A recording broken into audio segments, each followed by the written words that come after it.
Welcome to Solve Climate by 2030. Today, universities in almost all 50 US states, Puerto Rico, DC, and several other countries are hosting state and region-wide webinars focused on ambitious and feasible things that we can all do in our cities, our towns, and states in the coming year to really move the needle on climate change.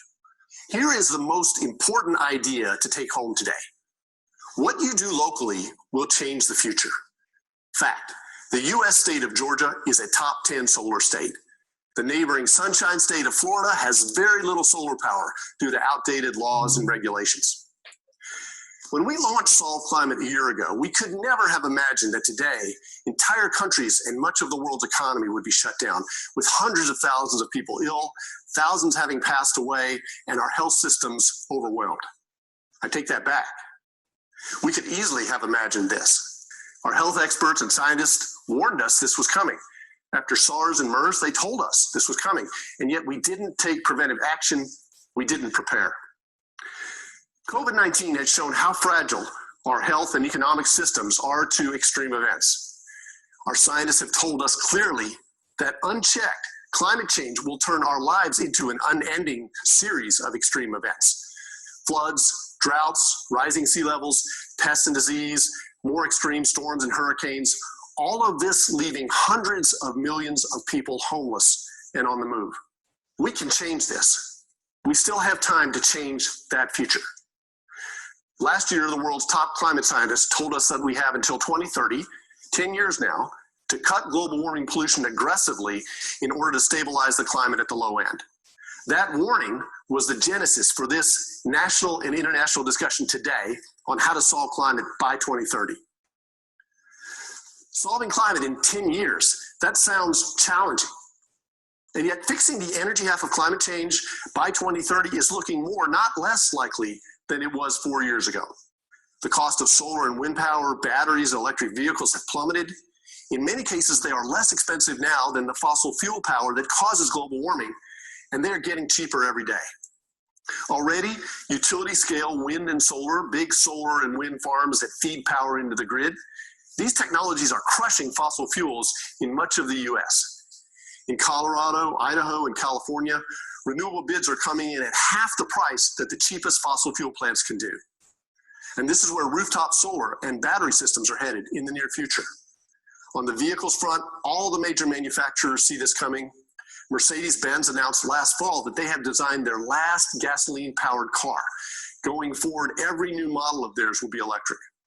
Combining electric-powered vehicles with the impact of driverless technology, we could see a very rapid transition away from gasoline-based cars to EVs in the next decade.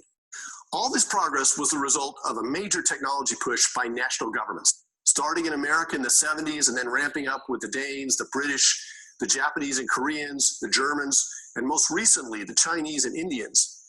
Government policies have brought these industries to scale, and now the market is taking over, and renewables, battery storage, and electric vehicles are on track to deliver power and transportation at prices unsubsidized that will lead to major disruptions of energy markets in the 2020s. Can we get there fast enough to solve climate? Well, this is where you come in. With plummeting prices for renewables and electric-powered transports, the pace of the clean energy revolution will no longer be determined by Washington, D.C. and other national governments. Instead, the core action is going to be in your city, at your electric utility, and in your state capital. The key to solving climate by 2030 will be clearing the path at the local level to rapid deployment of solar, wind, battery storage, and electric vehicles. We need to get rid of outmoded laws and regulations that are holding back the transition. Florida needs to take the lesson from Georgia. It's imperative that we have justice in this transition. We have to make sure that the millions of green jobs that are created are jobs for all, and that everyone has access to clean, affordable power and mobility. Today, in Nebraska and New Jersey, in Idaho and Alabama, in Bangladesh and Brazil, we're going to find out what are 3 ambitious but feasible things that we can do right at home to smooth the path for clean energy and to bring energy justice to our communities. Following the webinar, I hope you will join a group or class discussion about what you can do to make these solutions real. Then, what next? Well, this summer, young people in particular have a terrific opportunity to both support climate solutions and gain valuable job skills in a down economy.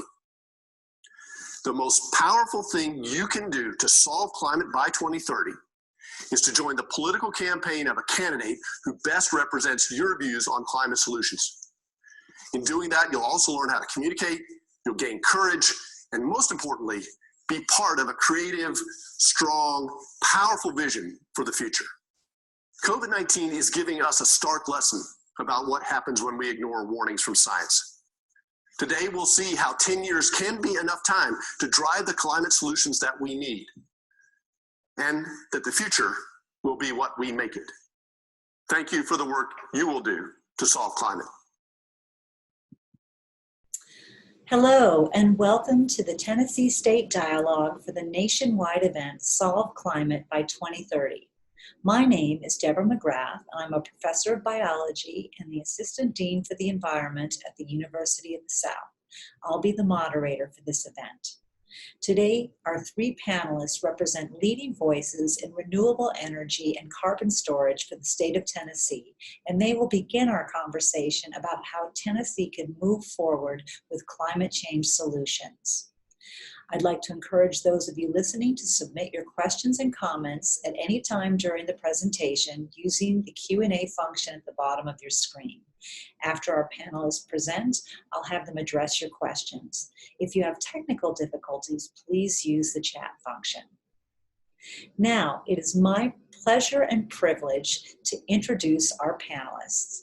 Our first panelist is Professor Michael Vandenbergh, who is the David Daniels Allen Distinguished Chair of Law at Vanderbilt University Law School and a visiting professor at the Wharton School of Business at the University of Pennsylvania. Professor Vandenbergh is the co-author with physicist Jonathan Gilligan of the 2017 book, Beyond Politics, The Private Governance Response to Climate Change. Mike has served as the Chief of Staff for the Environmental Protection Agency, and his research has been discussed in major media outlets. Our second panelist is Jim Bausell, the Executive Vice President of Business Development at Silicon Ranch Corporation, a regional solar energy pioneer, where he leads the company's growth strategy as it expands its solar portfolio across the United States. Jim has more than 40 years of experience in business development, including 20 years of holding leadership positions at the National Rural Electric Cooperative Association. Our third panelist is Sally Palmer, who is the Director of Science and Policy for the Nature Conservancy-Tennessee. Sally leads TNC's government relations and policy program and manages the execution of priority conservation science and strategic initiatives. Sally has expertise in state and federal natural resource policy, conservation planning, and freshwater conservation, and she will be speaking about natural climate change solutions such as carbon sequestration. I'd like to kick off our panel with Professor Vandenbergh. Mike, can you take over? So what I'm going to talk about is how we can talk about and the things we can do for climate action in the South and in Tennessee in particular. And I can't tell you how excited I am to be a part of this program and to thank Deborah for pulling this together.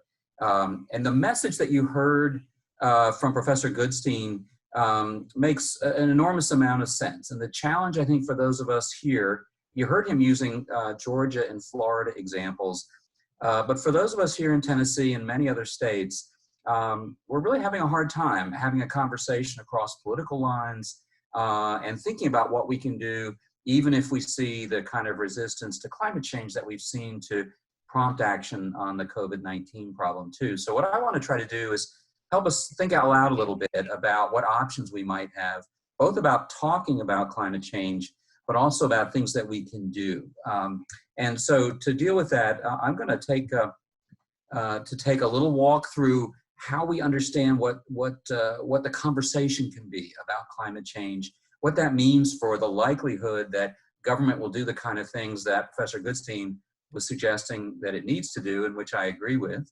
And then how can we bypass the deep polarization that exists in the way we talk about climate change. And a big piece of that then gives me reason for optimism, which is that if we can talk about the things that companies, households, colleges and universities and other sources can do, even bypassing political feasibility, there's just an enormous amount we can do. The book that Professor Jonathan Gilligan, who's a physicist at Vandy, and I have out, suggests that we can get 1 billion tons a year of carbon emissions reductions every year from the United States, even if we don't get the government leadership that many of us would like to see. So we can do this. And let me just suggest how we do it. And the way we do it is we start by thinking realistically about what's going to happen from the government side regarding climate change. And what you see in front of you now is a graph that demonstrates that between 1970 and 1990, we had almost 24 major federal pollution control statutes adopted, all the ones you might study in an environmental studies class, the Clean Air Act, the Clean Water Act, the Superfund statute. But notice that since 1990, we've only had one, and that was the Vandenbergh Act, an update to the Toxic Substances Control Act. So something really dramatic has happened from 1990 to the future. And it doesn't mean that we won't get a major new statute in the near future, but it does mean that we need to be very realistic about thinking about what's controlling the ability of Congress to produce new statutes and how likely it is that we're actually going to see action in the time that we need to deal with the climate problem. So let's take a look at the next slide. And this is just a wonderful, simple, but incredibly powerful graph, originally done by Aaron McWright, who's a sociologist at Michigan State, and extended by Professor Gilligan and me, and produced in our book as well. And what you see in the blue lines across the top are the votes scores by the League of Conservation Voters. In other words, the green votes by members of the House and members of the Senate in the federal legislature. And what you can see is they got greener and greener over time. In contrast, in red, what you see are Republican members of the House, Republican senators who got less and less green in terms of their votes. And notice that in 1990, what you begin to see is from an era of a reasonable amount of bipartisanship. You see that you can't deeply distinguish between Republicans and Democrats in 1990. By our current era, that gap has grown enormously wide. And now there is almost no overlap between votes between Republicans and Democrats. And again, notice that correspondence between the end of the federal adoption of major new statutes in 1990 and this yawning gap between Republicans and Democrats that opens up on the polarization side. It's just something we need to think about. And it tells me that we need to think very carefully about how we communicate across political lines. And one of the things that we often see when all of us are paying attention to the media on climate change is research that is telling us that more and more people are getting alarmed or concerned about climate change. And that's certainly true. If you look at this chart, what you see is even in the last 5 years, a substantial uptick in the number of people who are alarmed, up to 21%, or up to 31%, up by 21 points, and concerned, up to 26%. So now more than half of the US population is either alarmed or concerned. But we're not in some kind of generic US population here. We're in Tennessee.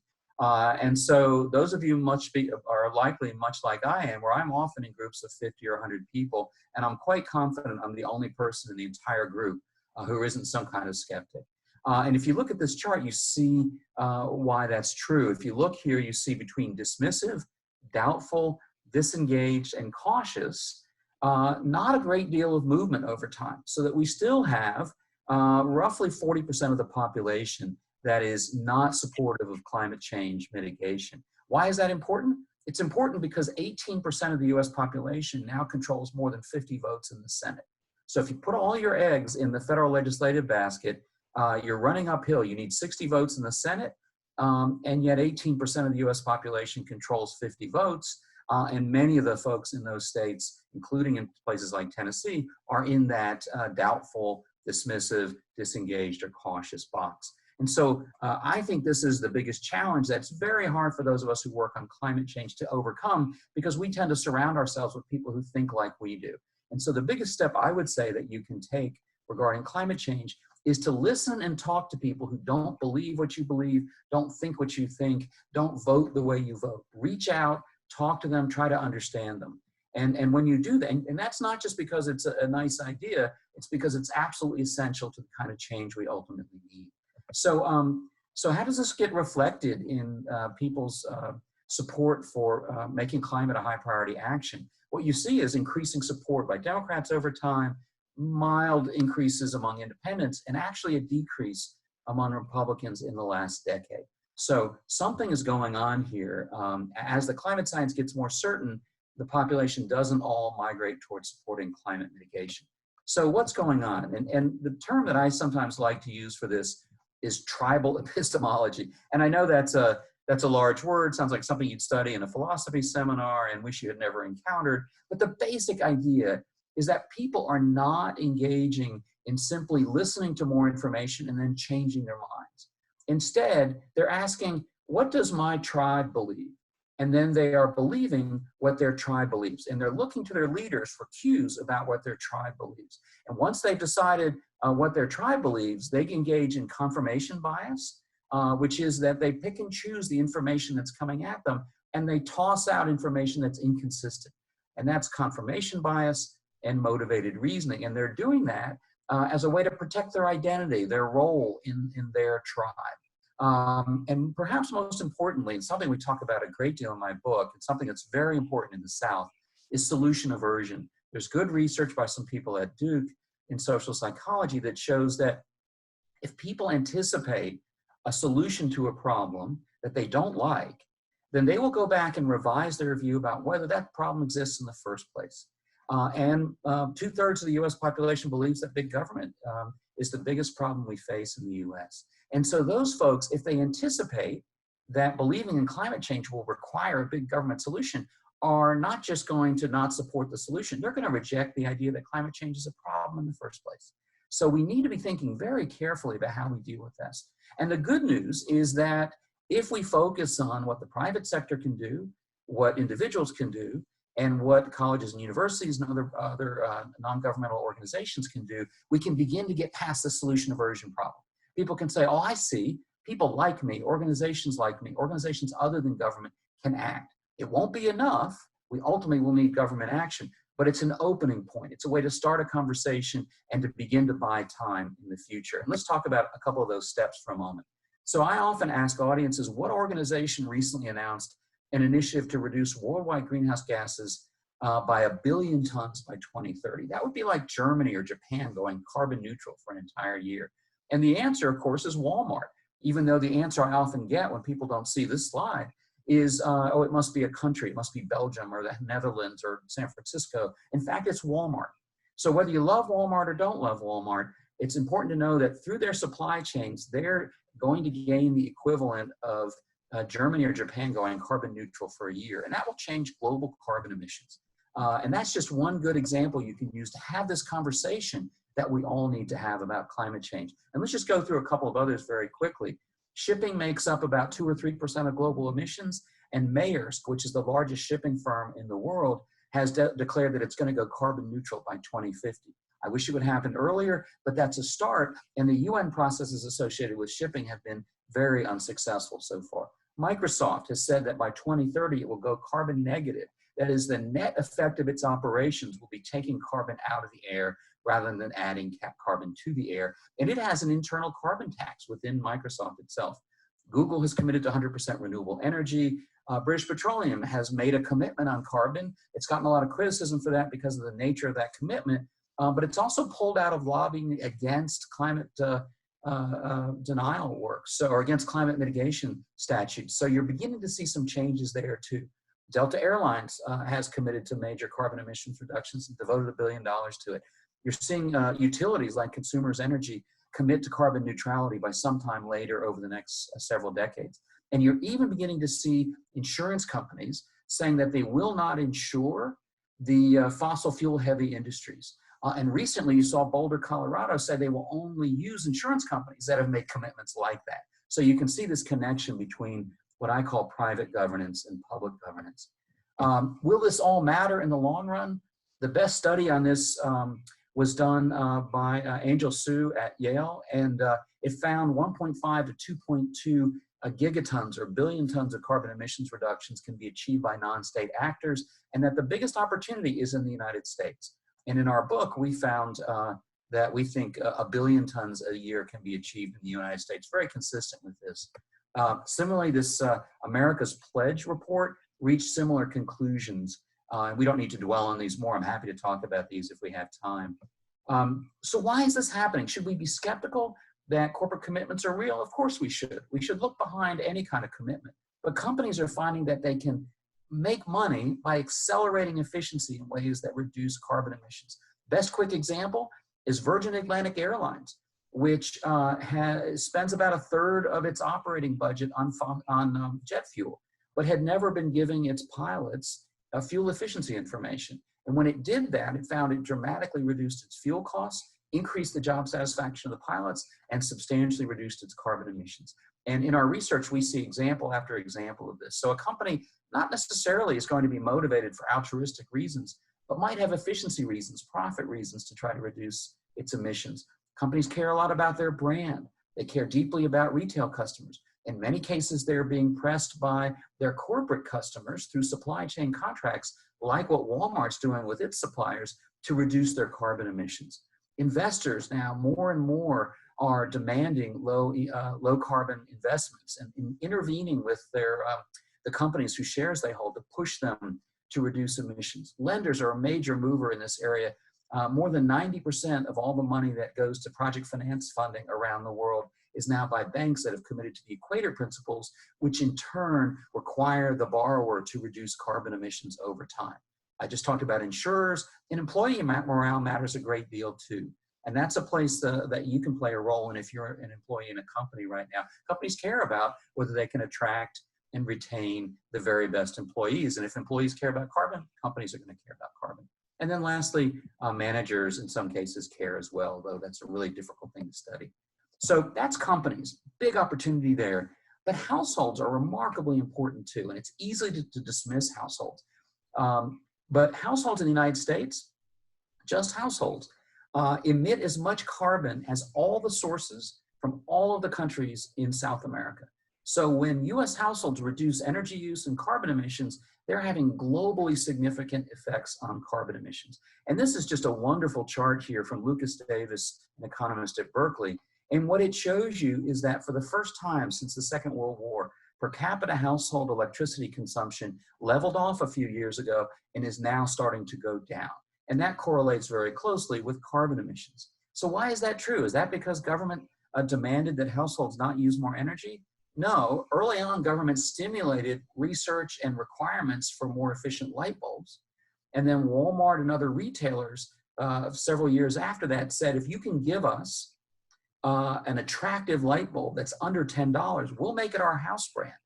And when they did that, you begin to see this decline in emissions right there. So in your own behavior, just adopting LED light bulbs and getting neighbors and others and your employer and other organizations to do so can have a material effect on global carbon emissions. And you can see what's happening here in the US.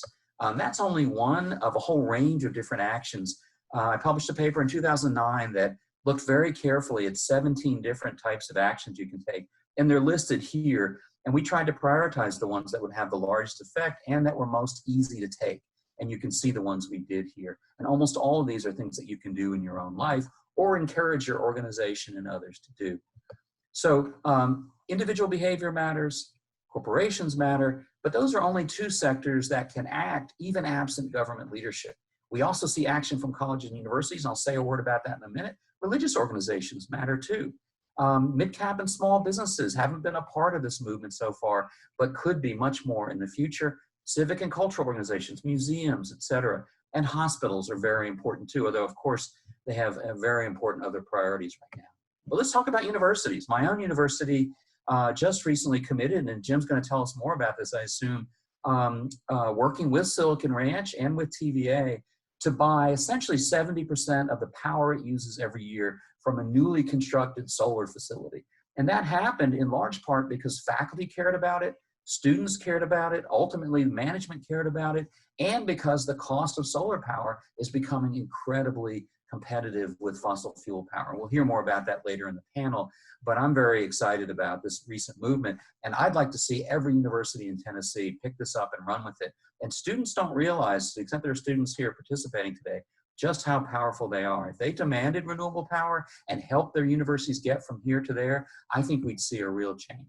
So last thing I want to say is we all need to be optimistic. One of the most important things that psychologists tell us about behavior change is that you have to believe that you can control your own behavior, and that if you do control your own behavior, you'll have the effects that you want to have. That's called efficacy, and we can do this. And let me just give you an example of this from Ken Colburn, who's a Vermont expert. This is Times Square in 1900 on Easter, so the timing is really appropriate right now. Notice you don't see a single car there. All you see is horses. Now here's Times Square in 1913 on the same day. You don't see a single horse, you only see cars, right? We can do major transitions even absent the leadership that we deserve. And the key is to remain optimistic and to go out there and pursue those in a very smart way. And so with that opening, I just suggest if you have interest, we have lots of papers. I have a book called Beyond Politics, lots of papers that can be downloaded for free, and happy to introduce you to others if you're interested. Thanks, Mike, for giving us so much to think about in terms of private governance in climate change solutions and how to reframe our discussions of climate change. Now, I'd like to introduce Mr. Jim Bausell of Silicon Ranch. Jim, will you take it over? Well, thank you, Deborah. Appreciate the opportunity to be with everyone today. The story, my story really begins many years ago where I worked with 1,000 consumer-owned electric cooperatives all across the country.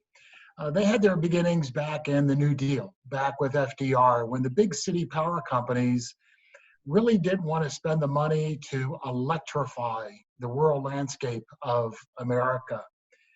And those electric cooperatives today reach into almost 80% of the counties of the nation. Now you have 1,000 consumer-owned electric utilities. We have another 2,000 public power utilities. Many of these are referred to as municipal power, but you notice a lot of cities and towns across the country, a lot of areas have also these public power utilities. So that makes up 3,000 utilities, but we're not finished. Let's add on another 500 or so, which are privately investor-owned utilities across the nation. They can be from Xcel Energy to Entergy. So all different types of utilities. And that, in fact, represents one of the dynamics that's at play. And how do you convert the electrification of the entire country into a new powerful renewable energy source when you have over 3,500 different utilities, many of them or most of them with a monopolistic control over their service areas? There is no choice for power in most of these areas. And so what I'm going to pose to you today is this is no longer your grandfather's electric utility. The challenge in front of us across all generations who are alive today, that challenge is to, in fact, radically transform how electricity is delivered, generated, distributed to every home, to every community across the nation. Now, I've been fortunate to join Silicon Ranch, but they've actually been in the solar energy business since 2011. This is before it became cool to be in solar energy. They, in fact, are the pioneers who had the first renewable energy, solar energy projects in Mississippi, in Arkansas, in Georgia, and in Tennessee. And today they stretch all the way to the West Coast. And bringing solar energy, starting off with very small projects to very, very large, what we call utility scale projects. But everyone's challenge in the renewable energy space really relates to the current structure of generation, transmission, and the distribution of electricity. Today, if you look at the sources of electricity generation, you'll see that it's still dominated by fossil fuel generators. Natural gas at 38%, coal makes up 23% of the electron production in the country. Nuclear makes up 20%. And despite the strongest advantages, the strongest progress we've made with renewable energy, especially in the last 2 or 3 years, we still account for less than 20%. And that really is 20% that encompasses all renewable energy resources. So those are dominated by wind. We're counting hydro into that formula also. And there's many areas in this country where we don't count hydro into renewable energy. But solar itself, even with a tremendous build out that's occurred, is only at 1.8%. So how do we take that renewable energy percentage of 17%? How do we double it? How do we triple it? How do we take uneconomic coal and figure out a way to obsolete it, to amortize it off the books, and to replace it with carbon-friendly renewable energy sources? That's the dilemma. And even though the solar PV deployment forecast is very healthy looking out over the next several years, there still is this intrinsic transformation barrier. How do we connect to a grid that was built to carry fuel from centralized power stations instead of the decentralized solar energy and wind energy solar facilities we're now building today? So far today, we've got over 77 gigawatts of solar capacity, but remember from the previous slide, that only makes up about 1.7% of our generation. So while it sounds like a huge number, imagine one day if it was 1,000 gigawatts, 2,000 gigawatts of solar capacity installed. And while we have 250,000 currently employed in the solar industry, be witness to the fact that in the coming years, that number is going to continue to exponentially increase.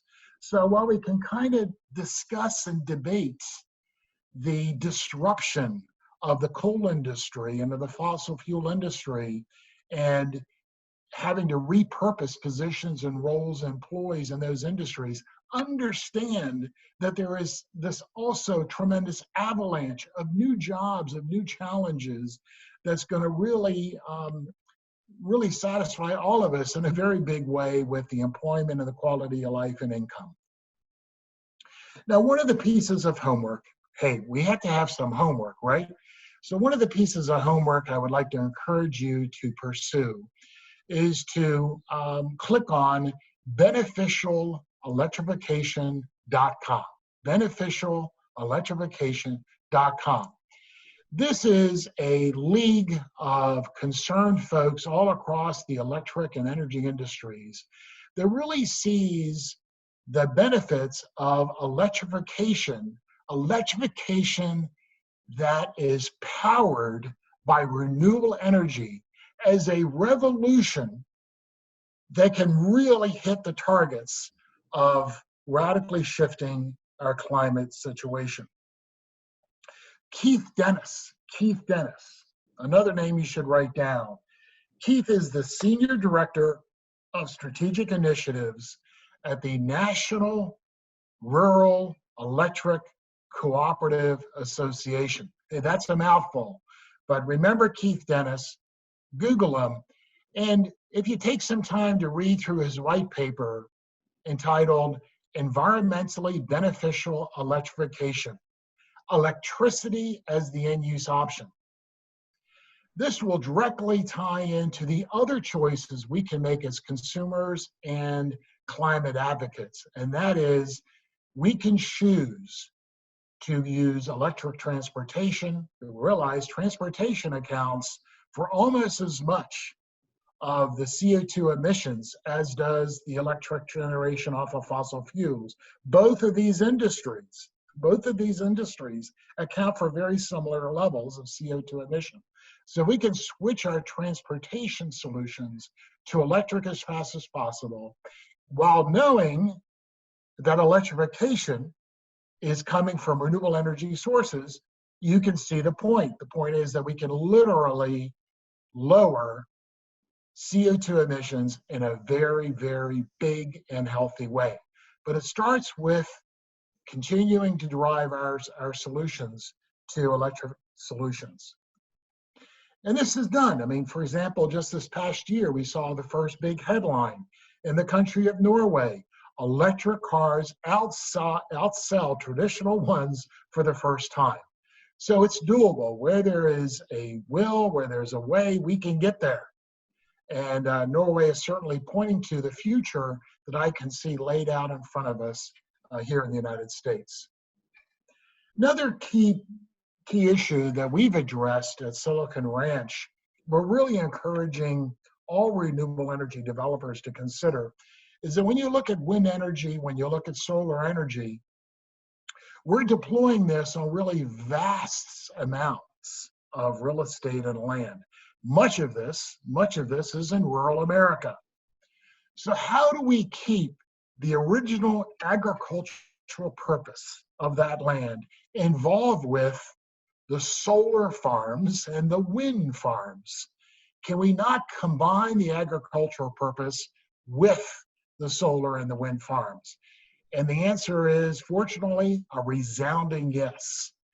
We've been able to pioneer at Silicon Ranch what we call regenerative energy.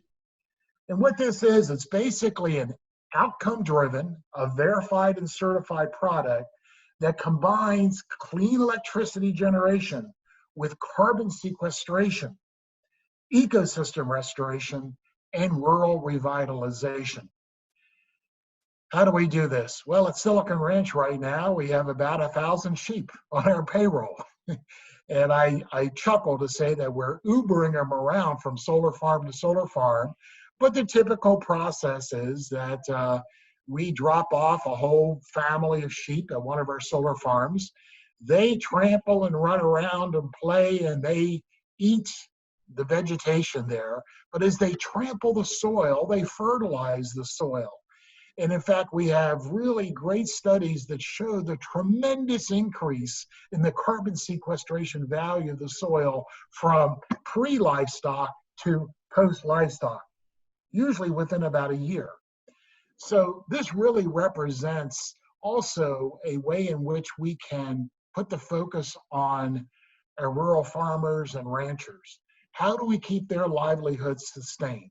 How do we grow local, buy local, while we're using such quantities of land for renewable energy production as well? So, you know, this is going to be a major, really a major source to help us mitigate climate change in the future.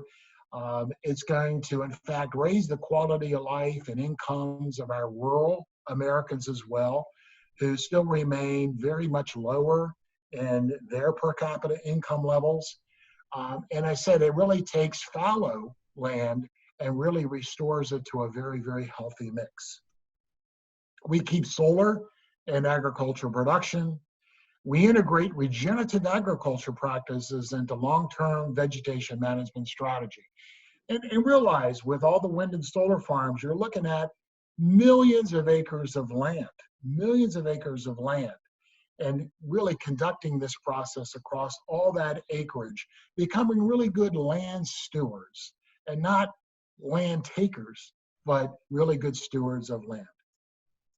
And you can see the tremendous increase in both biodiversity, resilient ecosystems. We have improved watersheds, sequestered carbon, and stronger rural economies. It's a win-win-win situation for everyone. Now, a final point I'd like to make is the value of what's happening in economic development. Today, so many corporations across the nation have really committed to 100% sustainability and renewable energy. The number now today, I think, is 230.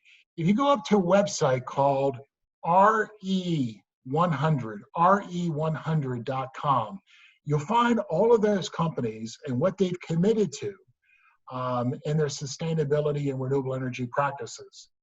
Why this is important is as we ponder where jobs are going to come from, and understand this is a critical job this is a critical challenge for so many communities. Where do good paying, high quality jobs come from? They just don't, appear out of thin air. If you don't have green power available in your community, you may find a lot of these companies just bypassing your community and moving on to the states where they can access green power today. In our home state of Tennessee with TVA, we have been very successful in luring major employers, good paying jobs, good health benefits into the state of Tennessee, because we have been able to work with our partners at TVA to attract them to the fact that we can provide renewable energy. But there is still much farther to go. We have a whole range of mid-size and small businesses. We have all of our existing businesses that have been providing jobs in the state of Tennessee for decades. How do we also reach out to them and provide green power? And this is important to everyone. Mike mentioned it before, but these brands today realize that their consumer, their end-use consumer, wants the company that they're buying their products from and services from to have similar beliefs. And many of these encompass environmental sustainability and green. So how can you make sure that your brand is perceived by your end-use consumers as being a green brand? So, this is a critical issue, the whole issue of economic development. I would argue to you that even if it wasn't about CO2 emissions, I can make you a very clear argument that, okay, do it for a different reason, and that is do it for the purposes of economic development in your community. Hey, and guess what? You get the climate goals hit as well. So not sure what rings your bell, but it's important to understand that there's a lot of ways to cut this. Well, my name is Jim Bausell. I'm Executive Vice President of Silicon Ranch. I could have probably spent another hour with you today, but I've enjoyed my time with you, and my email address is up there. If any of you wish to try to reach out to me privately, feel free to do so, but thank you so much for the opportunity. Back to you, Deb. You have to, thank you so much, Jim. What a positive message. Regenerative agriculture and regenerative power integrated. I love it. Okay, so for our next panelist, we will go to Sally Palmer, and we will switch gears and talk about carbon sequestration and natural climate change solutions that the Nature Conservancy is working on. All right. Well, good afternoon, evening, everyone. Thanks so much to University of the South for sponsoring this event and inviting the Nature Conservancy to participate. We really appreciate getting to be involved on this great panel. And thanks, Deb, for hosting us. My goal this afternoon is to share with you all what the Nature Conservancy is doing to help combat climate change, specifically in the United States, but also particularly here in Tennessee. And as you all have already heard from Jim and Mike, they've covered a lot of the topics that the Conservancy is also involved in various ways, from trying to help us promote the transition to clean energy and lift up alternate voices in the climate dialogue. I'll touch on that just a little bit and what our work in the advocacy space is around those activities. But what I'm going to focus most of my time on is sharing with you the important role that nature has to play in helping us deal with our carbon emissions, particularly here in the US, and forest conservation in particular, which is very important to the state of Tennessee. So just to give you all a little bit of background first about the Nature Conservancy, not all of you may be familiar with us. Our mission is to conserve the lands and waters on which all life depends. We happen to be the largest conservation organization in the world. We are in all 50 states, and we are now in over 70 countries and territories around the planet. We started in the United States back in the 1950s, and so from 1950 to now have grown in to have that global footprint. We've got about 4,000 employees, and we are also a membership-based organization. We have over 1 million members, the Nature Conservancy worldwide. Here in Tennessee, we have about 14,000 members, and our business unit, which has been in existence since 1978, is just about to celebrate the 400,000 acre mark in helping conserve lands here in the state. So it's a good time to celebrate that. We are also, and it's very important and part of the DNA of our organization, we're a science-based organization. We are absolutely nonpartisan in our advocacy, and we focus and bring science and common sense pragmatic solutions to conservation challenges. And we also work very hard, not just in the advocacy space, but our origin and a lot of our success over the decades has to do with the fact that we deliver real conservation projects on the ground with our partners, with private landowners, with state and federal agencies, with universities, any and all folks who are interested in achieving conservation outcomes, we partner very closely with in many different ways. And that's how we operate, and that's what our reputation is. What you see on the slide here is what we call our shared conservation agenda. And these are sort of 4 main pillars of the Nature Conservancy's work that we have kind of organized around in the last 5 or 6 years. I'm going to focus on the tackle climate change pillar for the rest of this conversation, but I really encourage you all to check out the nature.org website, and you can go deeper on any of these topics. You can go deeper on the who we are and where we work, learn about us more here specifically in Tennessee, but really in any geography that you may be interested in. So thinking specifically about the climate change part of our work, we've got you can sort of sum it up in 2 main issue areas. One is, as I mentioned before, our role in helping advocate for a transition to a clean energy future and what we bring to the table in that conversation as an organization. But then also the role that nature has both in mitigating carbon emissions and also in helping to build natural resilience to our communities. And I'll talk about that in just a little bit more detail. So just real briefly on our advocacy work around the clean energy transition. Mike and Jim both have gone into a lot more detail on this one, but our business unit in Tennessee is part of what we call the Nature Conservancy's 50-state climate strategy. And in a nutshell, what we're trying to do under this umbrella strategy is how the Nature Conservancy can contribute to the dialogue and fostering a more action that helps move us forward in ways that Jim especially was touching on a moment ago. How do we get to more deployment of renewables? How do we get to more deployment of electric vehicle fleets? And trying to do that both at the state level when that's appropriate, when the political climate is right, but most especially at the federal level, because to some of the points Mike was making earlier, so much of the research and R&D investment and those initial financial investments are coming from the federal level. What these strategies look like is different in every state. Every state in the U.S. is different, as you all well know. The electricity is produced differently geographically, depending on where you are. The transportation sector is very different depending on where you are.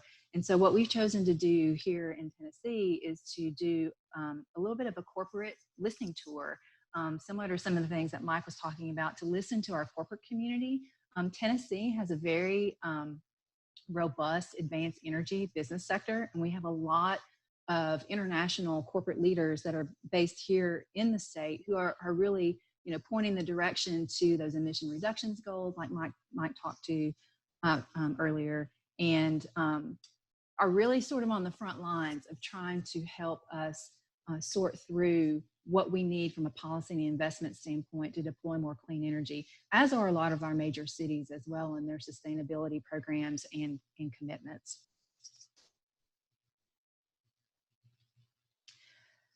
So that was a little bit about what we're doing and the projects that we're working on in that sort of advocacy space. But I want to shift gears and talk in more detail about natural climate solutions. So a lot of times you will hear how the importance of nature-based solutions when it comes to mitigating impacts, particularly say in coastal settings, you know, how important oyster reefs are or coral reefs are to help combat coastal flooding and the impacts of hurricanes. Or for example, the importance of maintaining natural floodplains, because our floodplains are our flood storage and that protect our farms and communities from that. But nature also has a really important role to play in mitigating carbon emissions. And the graph that you're seeing in front of you right now is from a paper that a colleague of mine who directs our North America Science Program and several of our partners put together. They were looking at over 20 specific types of what we call nature-based solutions or natural climate solutions, and how, if they were deployed in the United States, what would be the benefits of these different solutions. And you can see from this graph, and I sort of highlighted the forest part here, the overall conclusion in the paper that it was that the United States can remove, and I think this is just a remarkable statistic, 20% of carbon pollution, which is the equivalent of all of our vehicle fleet on the road, by making investments and deeper investments in some of these nature-based solutions. And of the list, as you can see on this graph, investment in forest conservation, reforestation, and better management of our natural forests can play a huge role in dealing with our carbon emissions. So what does that look like in real life? Where are the forests in the United States? If you're going to deploy this kind of a strategy, where and how do you need to go about doing it? And I really like this map because I think it gives you some perspective on not only where the forests are, but who owns them. Anything in green on this map is a public forest, a state or federal land, and anything in a shade of purple or lavender is privately owned. There are lots of different categories of privately owned land, from individual to corporate ownership. But just in general, what this map kind of gives you a perspective of is, you know, how much land is actually in public ownership in federal state management, but really how much timberland is in private ownership. So clearly, if we are going to talk about the deployment of forest management and reforestation as a climate mitigation tool, what we do on private lands really does matter.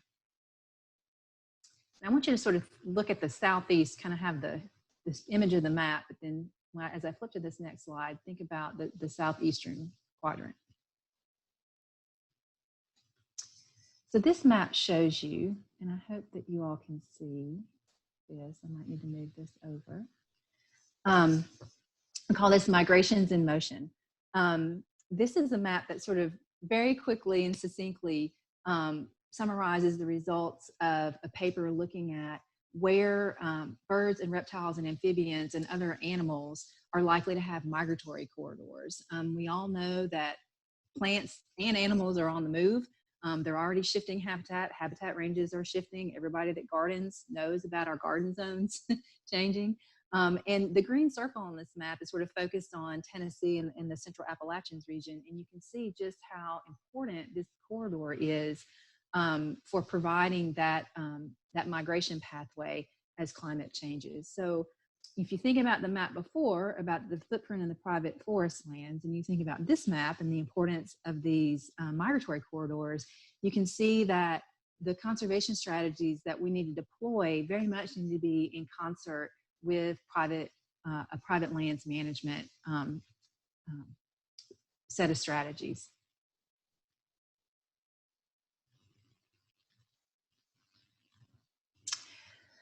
So about 4 or 5 years ago, the Nature Conservancy in the US started what we are calling a working woodlands program. And working woodlands has been deployed in Tennessee and several other states, largely those, the eastern states and around the central and up to the northern Appalachians.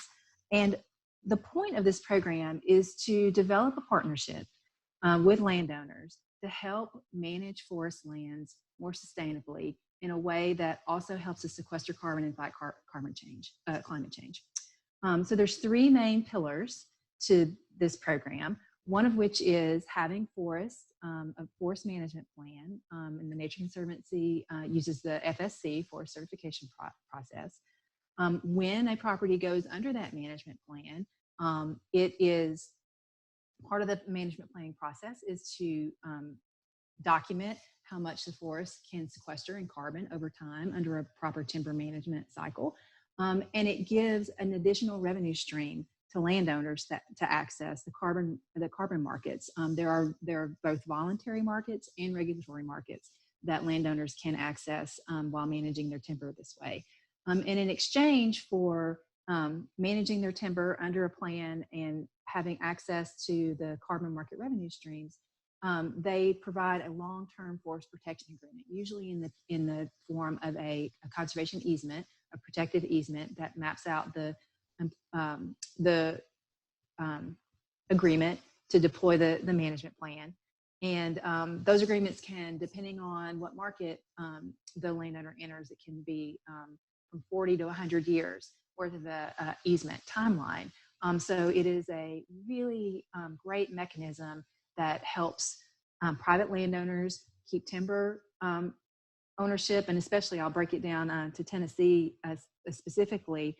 For some of these landowners, the timber management on their properties is a primary source of revenue, and being able to have access to carbon markets and to manage their timber in this way is a whole new revenue source that they previously were not able to access.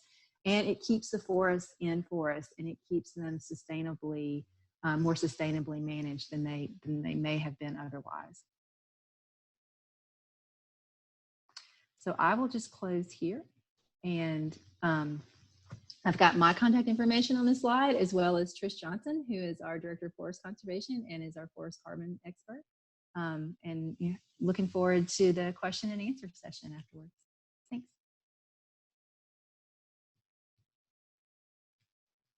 Yes, thank you so much, Sally. That was really great. So I see private landowners, private businesses, and citizens all have a really big role to play. I do have a question from participants, and this is directed towards Sally. Does the timber management or carbon management extend to habitats such as wetlands? I think I'm still off mute. Good. So the answer to that question in short is yes, it can. Okay. And go ahead. No, I'm happy to elaborate or follow up with whoever asked that question, if there's anything beyond just the wetland question. Well, that's what I have now. Are there other questions for our panelists? This is the time for question and answer.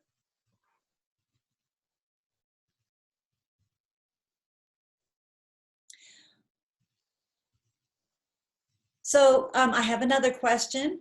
Sally, do you know how many acres in Tennessee are in the Working Woodlands program? So I am going to pass off to Trish, who I think is also on this call. I believe we have approximately 5,000 acres, going up to 10,000 acres. If she can chime in the chat, I know she's been on. She might be able to answer that question in the chat. She said that we have 30,000 acres in Tennessee. So that's good. That's I was good. lowballing. There you go. and four projects. 4 projects. Right. Good.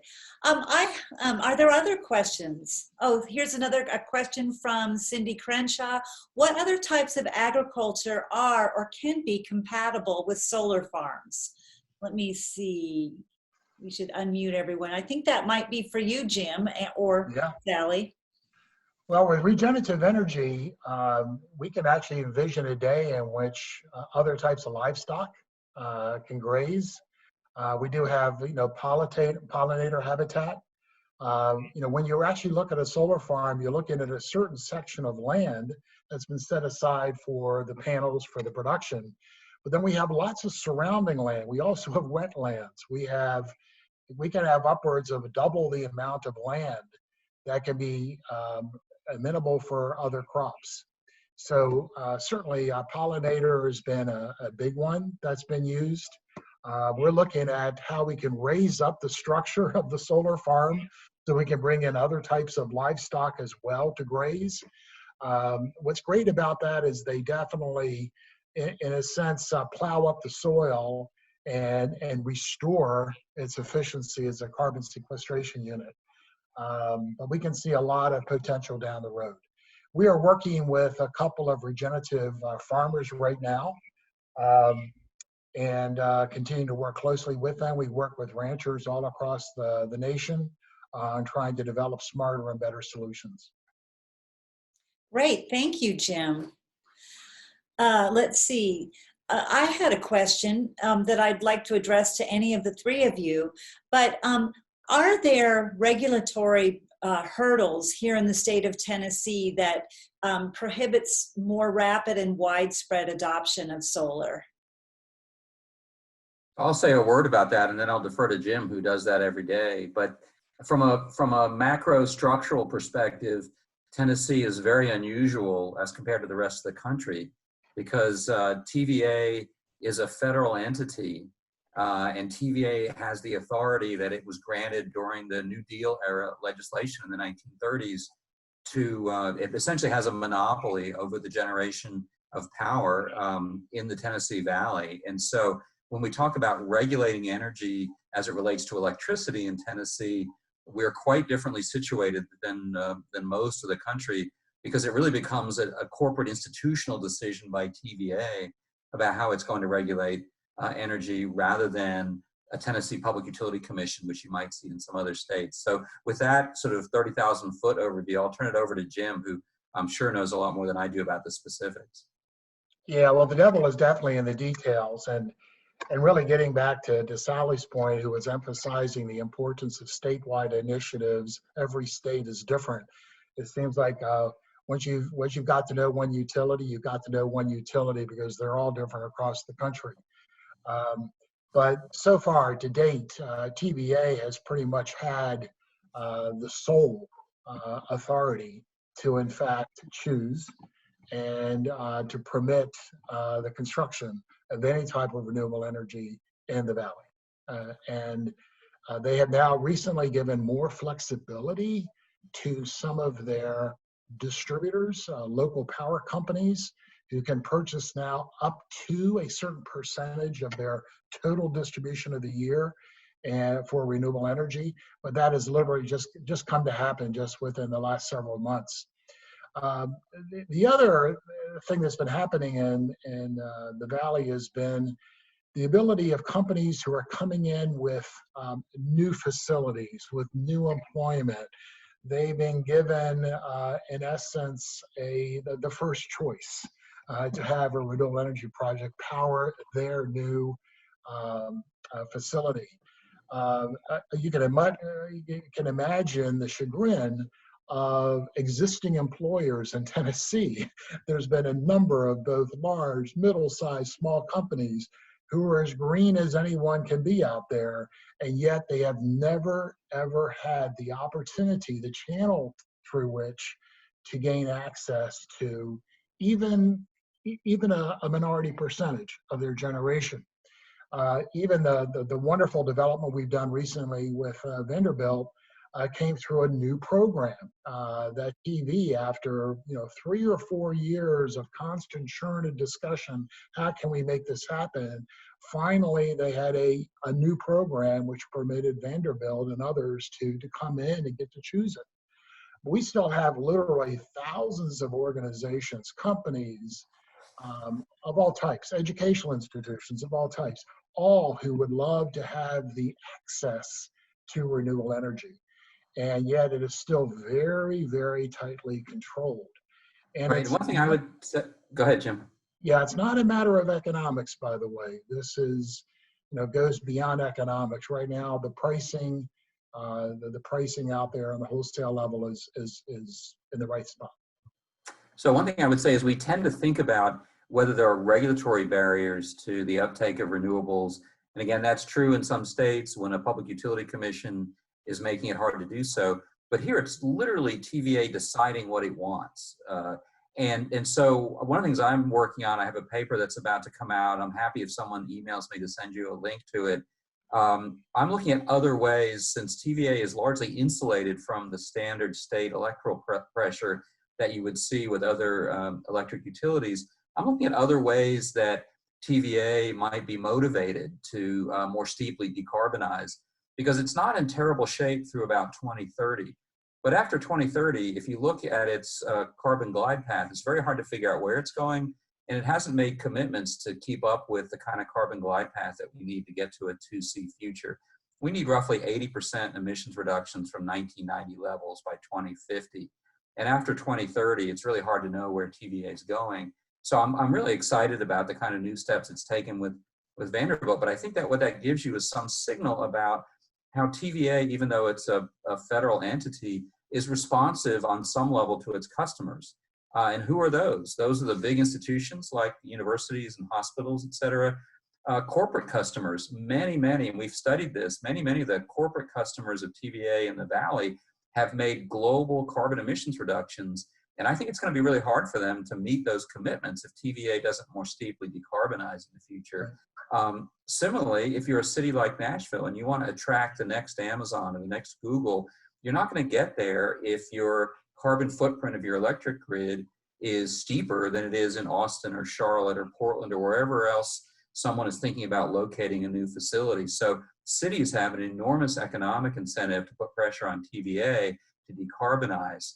And then I would just lastly say that TVA also has about $20 billion in outstanding bonds. And about 10% of those bondholders are committed to environmental, social, and governance principles, which include, in many cases, carbon emissions reductions commitments. So there are motivations that TVA may have from its bondholders, from its corporate customers, from its large city customers, and institutional customers ranging from hospitals to universities. And all of those probably don't fit neatly into what we teach in law school, but are effectively standing in for what would be the electorate if they were subject to electoral pressure.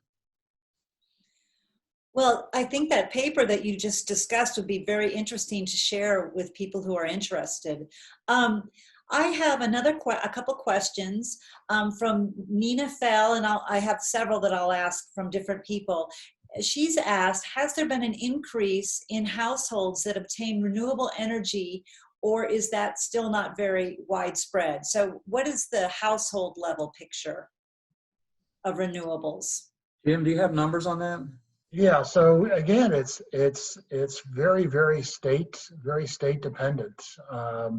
We have certain public service commissions who have been very responsive to consumer demand and setting up what we call net metering protocols. That is, if you are producing a certain amount of energy from rooftop solar and it's in excess of your demand, what is the rate by which the utility will compensate you for that extra energy? And again, the devil is in the details. I think you will find a real, from state to state, it just shifts radically. Yes, overall, the industry, and I'll use rooftop solar as our best one, is dramatically increasing in size and scale. But in fact, it's nowhere near the level at which it could be adopted by consumers if it was made easy for them to adopt it. One other thing I might add to that, something we found internally at Vanderbilt when we were thinking about whether to put solar panels on the top of dorms and buildings on campus versus work with someone like Silicon Ranch and TVA to try to do a major solar farm, is that the economics get a lot better when you can do community or larger scale solar. So, if people are out there thinking about this, I have a solar system on my house, and I'm very happy with it. But I think if you're if it's economically difficult for you to do that, it's worth thinking about trying to approach this from a community scale level and see whether or not you can get community scale solar, because I think from an economic perspective, you're likely to pay a lot less per unit of electricity you generate. Well, also, the advent of solar, of storage, and As storage continues to progress in sophistication and technology, you're going to see pricing of it shift. And you also can see the possibility of storage getting down to the local level. So how local? Will it get down to the residential level? I don't see that in my crystal ball yet, but I have no doubt that I think it's coming at some point in time. A storage system which permits you can take 8 hours of solar and yet continue to drive meaningful appliances in your home. So we'll have to see how that turns out as well. I think, you know, one just last add on that is that, again, another paper, if people are interested, I'd be happy to send you a link to, but just published something called The Forks in the Road. And what it basically suggests is that we need to take 3 essential steps. And Sally, I would add a 4th one now, having heard your presentation, but the 3 steps we talk about in this paper are decarbonizing the electric grid, electrifying the motor vehicle fleet, and electrifying buildings. And if we do those 3 things, we can get 60 or 70% emissions reductions. And then we turn to the kind of land conservation and other programs that Sally's talking about and the range of other things we can do. We can get there if we do that. If we miss those 3 forks in the road, we fail to decarbonize the grid, we fail to electrify the motor vehicle fleet, and we fail to electrify buildings and the appliances associated with them, really hard to see how you get anywhere near an 80 to 100% emissions reduction by 2050, which is what we need. So I just wanted to speak to the transportation system real quickly, just to follow up with what Mike was saying. It was something that we discovered too in our interviews, talking with the state of Tennessee, the Department of Environment and Conservation in particular. They are their Office of Energy and Energy Programs is trying to invest a lot in looking at how we are providing more electric vehicle charging stations all across the state. That is a very large investment that the state is trying to do, largely with some of the Volkswagen settlement funds. But that is another area that people can sort of look to. I know a lot of folks are already buying electric vehicles. Lack of access to being able to charge them when you're on trips has been one of the big barriers in a lot of ways to adoption. But I just wanted to point to that as an investment that the state of Tennessee is planning for and taking seriously, and trying to think about where those stations need to be to improve at least that part of access. Well, I have 2 more questions from the audience that I'd like to pose to you, and then I'll give you each a minute to sort of wrap up. I think Michael did a good job with his 3 forks, but I think I'll give you both a chance to do as well. But one question is understanding that different states have different geographic qualities. For example, the Southwest is a great place to produce solar energy, and the Southeast is a great place to sequester carbon through reforestation. How can states work together to develop comprehensive federal legislation for climate change solutions, especially across party lines? You know, you saw my slides on that. I wish I could be more optimistic on that. I think it's possible.